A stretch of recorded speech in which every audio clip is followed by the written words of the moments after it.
삼위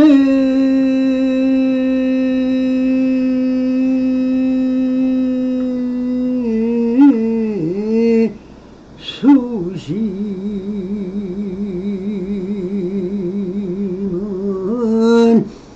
천재 보여 백년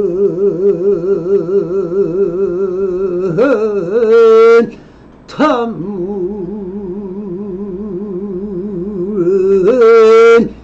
일조 지더라 나모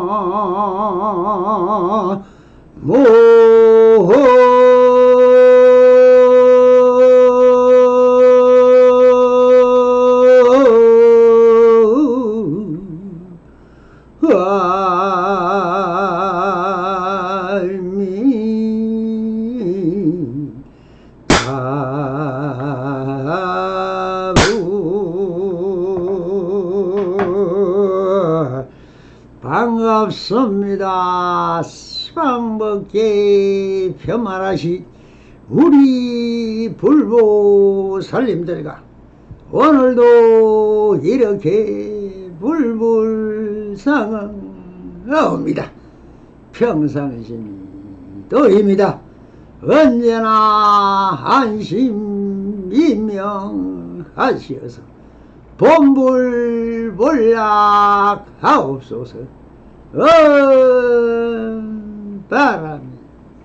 자, 오늘도 조사선 노가로 법안노 거랑 제시 9편 무엇이 스님이 이룬 거울의 형상이요 하는 주제로 우리 불보살님들과 함께 이 안에 숨어있는 현지를 한번 찾아보도록 하겠습니다. 한 스님이 남아 귀양 스님에게 물었다. 거울의 형상을 만들고 형상이 만들어진 뒤에는 그 밑에 어디로 갑니까? 스님 동자 때의 모습은 어디에 있어서 스님께서 달리 말씀하셨다. 무엇이 스님이 이룬 거울의 형상이요? 라고 했습니다. 오늘의 법원 선사가 화연식인 선사가 바로 남아 회양선사입니다. 이 법거량은 남아 회양선사와의 법거량이 먼저 6조현의 법제자의 제7대 조사 남아 회양선사에 대한 전등록의 기록을 살펴보도록 하겠습니다. 남아 회양스님은 당의 생유로 산동성 금주에서 677년 4월 8일에 태어났다. 스님의 속성은 두시이며 그가 태어날 때 백기가 감흥하여 나타났다고 합니다. 10세 불경을 즐겁게 읽었으며 삼장 경률론에 투처하였다. 그런 인연으로 남왕은 15세 호북서 옥천사 홍경율사에게 출가하여 구족계를 받은 후 율장을 배우여 교종인 천태종의 성녀가 되었다. 이후에 서성의 밑에서 8년간 정진하며 율장을 익혔다. 그러나 출가는 인간의 성자나 극락에 가고자 하는 것이 아니라 무위법을 실천하기 위한 것이라며 33세 하루는 혼자말로 출간이는 무예의 법을 배워야 하는데라고 깊이 단식하였다. 스님이 단식하신 것을 본 탄연이란 도발이 숭산의 해안 스님에게 갈 것을 넌저시 간요하였다. 이 말을 들은 스님은 그 길로 남쪽으로 향했다. 선종을 배우기 위해 숭산의 회선사의 해안선사에게 시사하였다. 외양스님은 본 해안스님은 그 그릇이 크기가 놀라서 육조 해낭돼서 도력이 높으니 거리로 가보라고 하였다. 이에 스님은 다시 조계산으로 가서 육조 대사께 참배하였다. 해명대사께 물었다. 그들은 어디서 왔는고? 해양선사가 대답했다. 숭산에서 왔습니다. 해명대사께서 다시 물었다. 무슨 물건이 이렇게 왔는고? 스님은 여기에서 그냥 말문이 막혀버렸다. 그래서 8년 동안 육조 스님이 질문을 가지고 실험을 했다.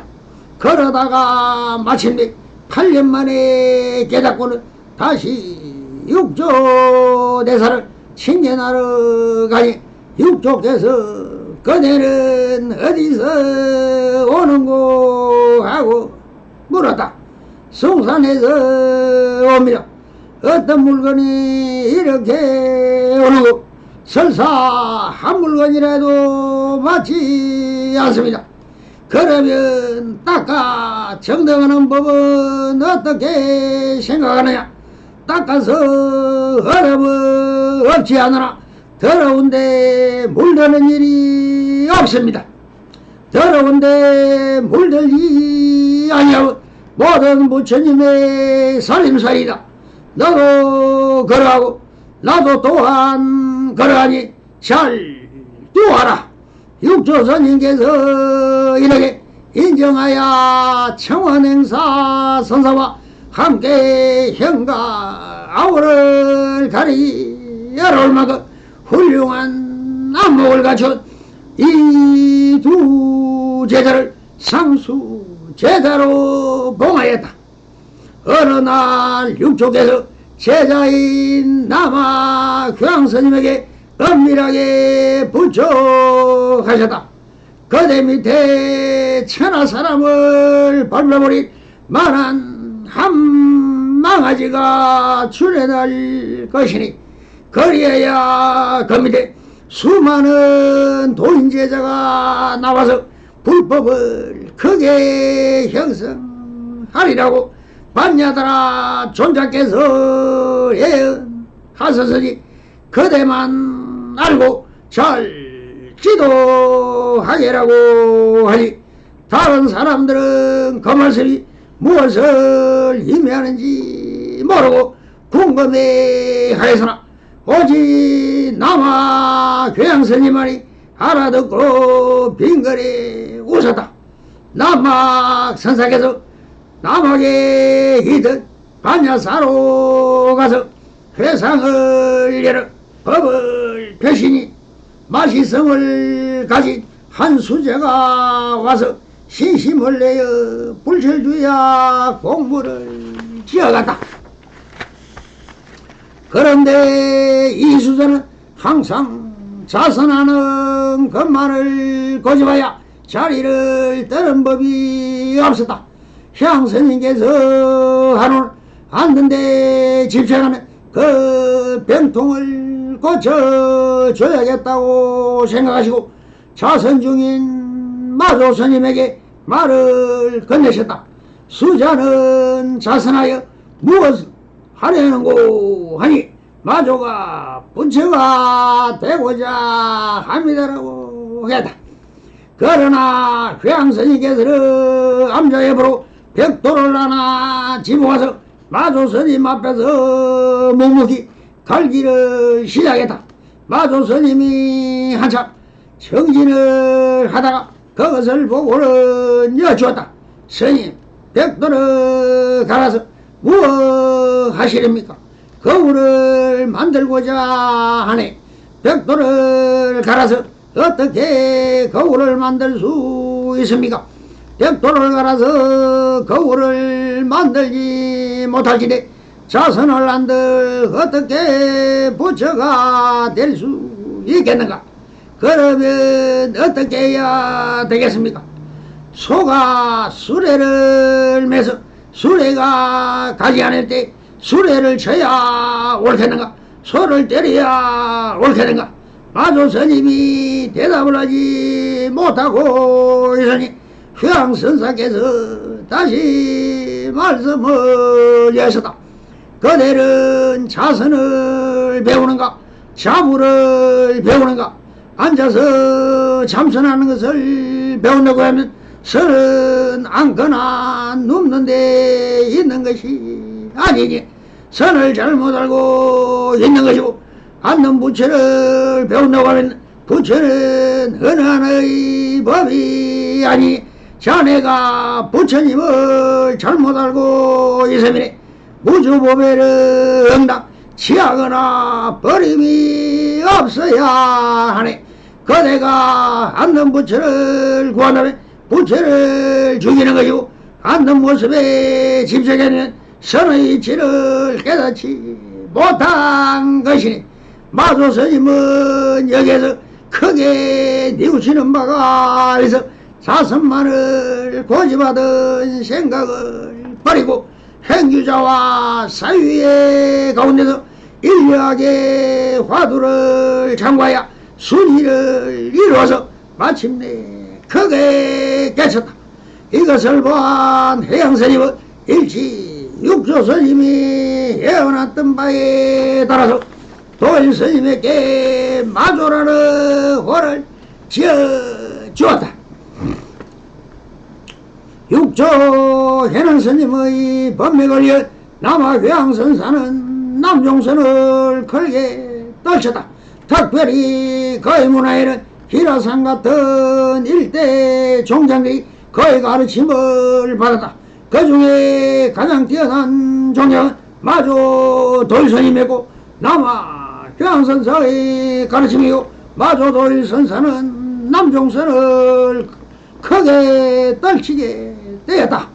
해능스님의 선배은 남종선이라고 홍인스님으로부터 해능이 받은 바루를 벼슬고 했던 신수의 선배은 북종선이라 한다. 북종선은 처음에는 크게 발전하였으나 곧 시들어 말하고 해능스님의 남종선은 전 중국을 휩쓸게 되었다. 남아휴양선사는 68세에 입정하셨다. 상수제자 마조도일선사가 서성을 기리기 위해 탑을 세우다. 당나라 경종왕제가 그의 탑을 최성윤이라고 호를 하였다. 육조 해능스님의 법맥은 남아경선사와 청원행사 두 거승에 의해 전해졌는데, 남아휴양의 법맥은 마조 백양 황경 임대선사로 이어지고, 청원행사의 법맥은 석두 천왕 용담 덕산으로 이어졌습니다. 마치 다시 본론으로 들어가 법가량으로 살펴보도록 하겠습니다. 한선인이 남아경스님에게 물었다. 거울이 형상을 만들고 형상이 만들어진 뒤에는 그 밑은 어디로 갑니까? 여기에 한 스님이 남아휴양스님께 물어서 거울이 형상을 만들고 라고 했는데, 여기서 거울은 무엇을 말하는 것입니까? 여기서 거울을 알면은 석가의 서성이 됩니다. 그럼 거울은 무엇입니까? 위에서 남아양서다가 마조에게 자선을 왜 하느냐고 물었습니다. 마조 스님이 부처가 되고자 한다고 했습니다. 그래서 남아행사가 다음에 연후 희화장을 하나 가져다 숫들에 갈기 시작하였다고 하셨다. 그것이 궁금한 마조가 물었습니다. 스님은 벽돌을 갈아서 무엇을 만들려고 합니까? 오므리 휴양선사가 무엇이라고 했습니까? 이 기와장을 갈아 거울을 만들고자 하네라고 했습니다. 자, 그럼 기와장은 벽돌을 갈아 거울을 만들려고 하여든 휴양선사라 마조스님이 참선을 하여 부처를 이루는 것이 같습니까? 틀립니까? 그 목적으로 본다면 똑같은 부처를 보고자 하리였습니다. 참선을 하여 무심의 경계에는 삼매 속에 나타나 부처님의 세계인 화장세계에 보려는 것이나 기와 벽돌장을 갈아서 거울에 비친 형상을 보려는 것이 무엇이 다릅니까? 둘 다 형상을 보려는 것에는 같은 목적이라는 것입니다. 그럼 부처가 된다는 것은 바로 거울에 비친 형상을 보는 것과 같은 것입니다. 그렇다면 여기서 거울은 무엇입니까?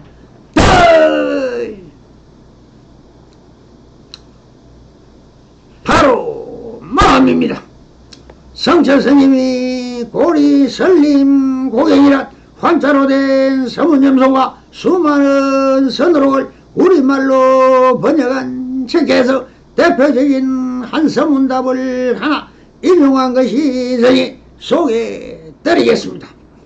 설봉스님이 하루는 원숭이들을 보고 말하기를 원숭이가 각각 한 개의 겨울 즉 고경을 가지고 있구나라고 하니 삼성스님이 숱한 오랜 세월 동안 이름이 없거든 옛거울 고경이라고 합니까 하고 물으니 설봉스님이 험이 생겼구나 하되 삼성스님이 말하기를 1500을 건너리는 대선지식이 화두도 모릅니까?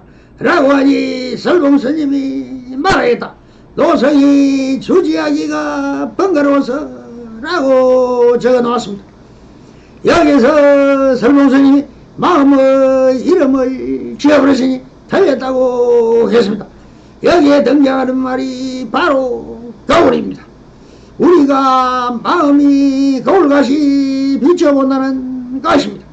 그래서 효양선사가 해령스님이 물음에 물들지 않았다고 한 말이 그 말입니다. 마음은 비추어 보지만 물들거나 더러워지지 않습니다. 그러니 거울에 비친 형상이라고 물었던 것입니다. 거울이 형상을 만들고 형상이 만들어지게 되는 그 밑은 어디로 갑니까?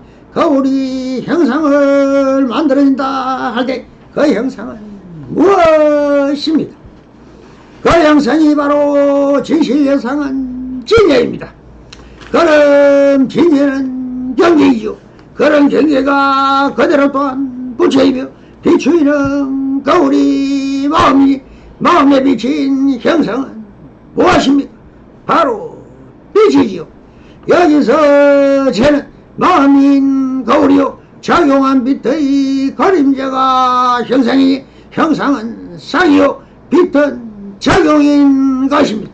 최상용이 하나이니 그대로가 되는 것입니다.